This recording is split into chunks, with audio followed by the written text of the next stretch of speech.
बातचीत होती है कि बिहार विधानसभा चुनाव में आपका विजन क्या है, तो आप हथियार का लाइसेंस देने की बात करते हैं, इसको लेकर क्यों? देखिए, सीधी बात है, न्याय। नमस्कार, हेडलाइंस बिहार देख रहे हैं आप। मैं हूं आपके साथ प्रियांक सौरभ। आज हमारे साथ बात करने के लिए हैं चंद्रशेखर आज़ाद, जिन्हें आप भीम आर्मी प्रमुख के रूप में जानते हैं, और आज़ाद समाज पार्टी की जिन्होंने स्थापना की है। बिहार विधानसभा चुनाव पर फोकस किया है और इसको लेकर आज पटना पहुंचे हैं। क्या कुछ तैयारियां हैं बिहार विधानसभा चुनाव को लेकर? देखिए, भीम आर्मी के माध्यम से तैयारियां बहुत मजबूत हैं और उम्मीद है कि एक बड़ा विकल्प जो है आज़ाद समाज पार्टी बनेगी। एक स्टेट यूनिट की आज घोषणा की गई है, यहाँ के परिवार द्वारा जो तैयार की गई है। सब अच्छे लोग हैं, मजबूत लोग हैं, सब जो है सब ने अपनी अपनी फील्ड में काम किया है। और भी जो अन्य लोग हैं वो भी जो अब आने वाले समय में जुड़ेंगे, उनके लिए भी जो है बहुत सारी चीज़ें जो हैं रखी गई हैं। उम्मीद है कि एक अच्छा परिवार बनेगा और कमज़ोर और वंचित तबके की आवाज़ को मजबूती से जो है विधानसभा में उठाने के लिए जो है, और विधानसभा से बाहर भी जब तक चुनाव नहीं होगा तब तक जहाँ भी अहित होगा जनता का, उनकी आवाज़ को बुलंद करने के लिए आज़ाद समाज पार्टी के लोग ज़मीन पे आपको दिखाई देंगे। अच्छा, आप जब भी कहीं भी प्रेस कॉन्फ्रेंस करते हैं या कहीं भी जाते हैं, तमाम जगहों पर अगर बातचीत होती है कि बिहार विधानसभा चुनाव में आपका विजन क्या है, तो आप हथियार का लाइसेंस देने की बात करते हैं, इसको लेकर क्यों? देखिए, सीधी बात है, न्याय मिला नहीं या दिया नहीं, रोजगार मिला नहीं या दिया नहीं, सुरक्षा की नहीं गई या ना करने की नीयत थी। जिस तरह से आज तक भी जो है, क्योंकि न्याय हमारा जन्मसिद्ध अधिकार है, भारत का कॉन्स्टिट्यूशन उसको देता है, और आज भी हमारे लोगों को जिस तरह से लगातार उन पर जो है अत्याचार किए जाते हैं, कमज़ोर वर्ग के लोगों पर, मैं उनकी सुरक्षा चाहता हूँ। और मैं ये चाहता हूँ कि वो अपनी सुरक्षा स्वयं करें, क्योंकि मैं पुलिस के हाव भाव और पुलिस की कार्यशैली को देख चुका हूँ। तो प्रत्येक व्यक्ति को जीने का अधिकार है। मैं चाहता हूँ कि अगर उन पर सशस्त्र लाइसेंस होंगे तो वो अपनी सुरक्षा कर पाएंगे, कोई उनकी हत्या नहीं करेगा, कोई उनको नहीं सताएगा। जिस तरह से लगातार बिहार प्रदेश की जगह बलात्कार प्रदेश बन चुका है, जिस तरह से छोटी छोटी बच्चों का यहाँ रेप होता है, सामूहिक नरसंहार होता है, उससे मैं दुखी हूँ और मैं चाहता हूँ कि हमारे लोगों को इससे मुक्ति मिले। इसलिए मैं चाहता हूँ कि वो मानसिक रूप से मजबूत हों और उनके पास जो है सशस्त्र लाइसेंस हो। उसकी व्यवस्था सरकार करे। सरकार नहीं करेगी, हमें मौका मिलेगा तो हम करेंगे। अच्छा, ऐसे में तो क्राइम बढ़ने की भी संभावना है। तमाम लोगों के पास हथियार देने की बात कर रहे हैं, उनको लाइसेंस देने की बात कर रहे हैं, तो ऐसे में उनके अंदर ये आएगा कि हाँ भाई चलो, अब इससे वो अपराध की जगत में भी तो जा सकते हैं, कुछ सकते हैं। देखिए, हमारे लोग जो हैं वो भारतीय संविधान को मानने वाले लोग, और यहाँ ऐसा नहीं कि हथियार जो है मुहैया नहीं हो सकते, हथियार तो हो सकते हैं, लेकिन जैसा मैंने आपको कहा कि ये मानवता को मानने वाले लोग हैं, ये अपने लोगों से प्रेम करने वाले लोग हैं, ये जो है इस देश के समर्थक लोग हैं। तो ये क्राइम, अभी जितने लोगों के पास लाइसेंस हैं वो, इसका मतलब वो अब तक क्राइम ही बढ़ा रहे हैं, क्योंकि दलितों पे तो नहीं है, मुसलमानों पे तो नहीं है, पिछड़ों पे तो नहीं है। अपर कास्ट के बड़े पैमाने पे एक ये लॉ बना है आर्म्स एक्ट का, उसके थ्रू दिए गए हैं लाखों के, तो उसमें बड़ी संख्या में जो बिहार में है, तो इसका मतलब वो लोग क्राइम बढ़ा रहे हैं। तो ये सवाल जो है गैर विचारणीय सवाल है। जब अगर कोई कानून बना है तो कानून के अकॉर्डिंग अगर कोई किसी को सशस्त्र लाइसेंस मिलता है तो वो अपराध बढ़ाने के लिए, उसकी सुरक्षा के लिए। और लाइसेंस मिला इसलिए है, लाइसेंस जरूरत किसको है? जिसको असुरक्षा है। और असुरक्षा मुझे लगता है कि यहाँ दलितों को सबसे ज़्यादा है, माइनॉरिटी के लोगों को सबसे ज़्यादा है, पिछड़ों को सबसे ज़्यादा है। तो इसलिए मैंने उनके लिए लाइसेंस की मांग की। तो क्या आपने बिहार चुनाव में बस ये फोकस किया है कि बिहार में सिर्फ दलितों का या एक खास वर्ग का सिर्फ उत्थान होना है, या विकास को लेकर और भी कुछ करने वाले हैं? देखिए, मैं जिस वर्ग में पैदा हुआ हूँ उसका उत्थान मेरे लिए सर्वोपरि है, लेकिन मैं बहुजन हिताय बहुजन सुखाय की राजनीति करता हूँ।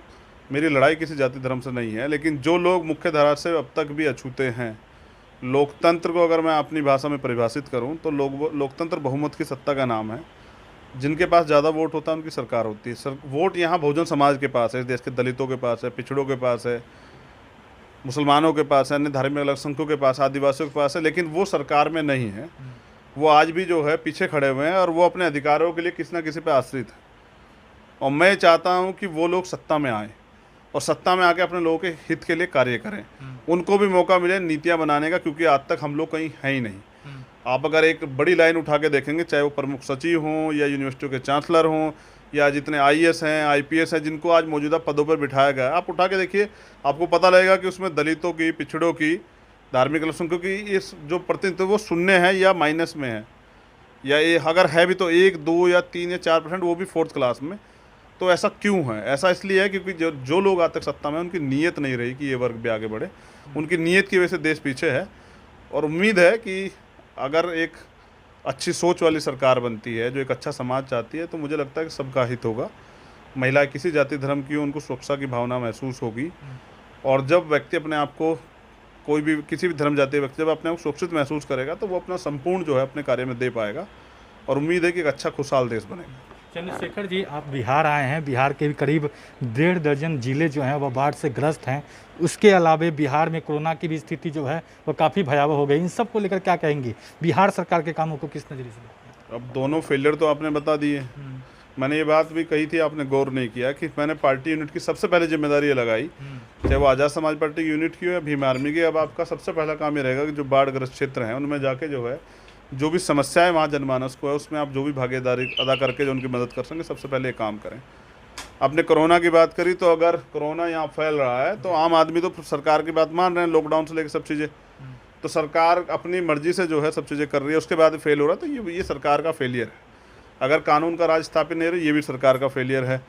अगर यहाँ 1 महीने पहले बनाया गया पुल अगर टूट जाता है, तो ये भी सरकार का फेलियर है। यानी कि सरकार यहाँ भ्रष्टाचार को बढ़ावा दे रही है। और जिस तरह से माफियाओं को, यहाँ आपने मुझसे तो सवाल किया कि मैं लाइसेंस की बात करता हूँ, लेकिन यहाँ माफियाओं की राजनीति होती है बिहार में। एक से एक बड़े माफिया बड़े हुए हैं, तो वो उनके पास तो बिना उसके लाइसेंस है। तो यहाँ कमज़ोर वर्ग के लोग भी जो हैं अपने आप को जो अपेक्षित महसूस कर रहे हैं, क्योंकि सरकार उनकी तरफ ध्यान नहीं दे रही है। मैं अगर एक और जानकारी आपको दे दूं, तो लोकतंत्र में रोटी, कपड़ा, मकान, शिक्षा, चिकित्सा, उसका स्वास्थ्य, उसके लिए रोजगार, उसकी सुरक्षा, ये गारंटी होती है लोकतंत्र की। सरकार को अंतिम व्यक्ति को देनी पड़ती है। लेकिन क्या सरकार ने दी? क्या अंतिम व्यक्ति सुरक्षित महसूस कर रहा है? क्या अंतिम व्यक्ति पर रोटी, कपड़ा, मकान, उसकी अच्छी शिक्षा मिल रही है? क्या हेल्थ की दिक्कत है? जो जिस तरह से कोरोना महामारी यहाँ पूर्ण पैर पसार चुकी है, अच्छे हॉस्पिटल नहीं है, हॉस्पिटल है तो इलाज नहीं हो रहा। मैंने एक फ़ोटो देखी थी, अभी मैं दिल्ली में था, कि डॉक्टर साहब जो है वो रेडे में बैठ के जा रहे थे। आप बताइए, जहाँ डॉक्टर साहब रेडे में बैठ के जा रहे हैं, वहाँ पेशेंट का क्या हाल होगा? जो नर्सें जो है इतने पानी में को जा रही थी। तो इससे पता लगता है कि सरकार ने सिर्फ और सिर्फ जो है छल किया है और भ्रष्टाचार को बढ़ावा दिया, बाकी जनता कोई काम नहीं किया। आखिरी सवाल, बिहार में इन दिनों चुनाव को लेकर जो है गर्मा गर्मी है।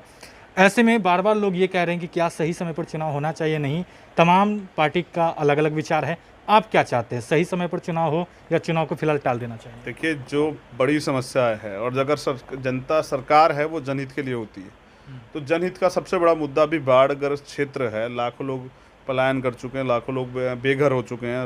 उनको रोटी से लेकर कपड़े, तमाम तरह की रोजगार से लेकर सब समस्याएं हैं। कोरोना महामारी पैर पसार रही है, लेकिन अगर सरकार जो है किसी कारण से चुनाव कराना चाहती है तो चुनाव में जाना पड़ेगा। ये अधिकार सरकार के पास है। सरकार सोचे कि उनको जनता की ज़्यादा परवाह है या चुनाव की ज़्यादा परवाह है।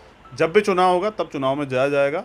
अगर मुझसे कहा जाए तो मैं ये कहूँगा कि अभी उचित समय नहीं है, लेकिन अगर सरकार अपनी तरफ से तैयारी करके बैठी तो हम चुनाव में जाने को तैयार हैं और सरकार को सबक सिखाने के लिए जनता तैयार है। धन्यवाद। तो हमारे साथ हैं चंद्रशेखर आज़ाद, जिन्होंने आज़ाद समाज पार्टी की स्थापना की है और भीम आर्मी के प्रमुख है। तमाम मुद्दों पर बातचीत की है। बढ़ रहे हेडलाइंस बिहार के साथ।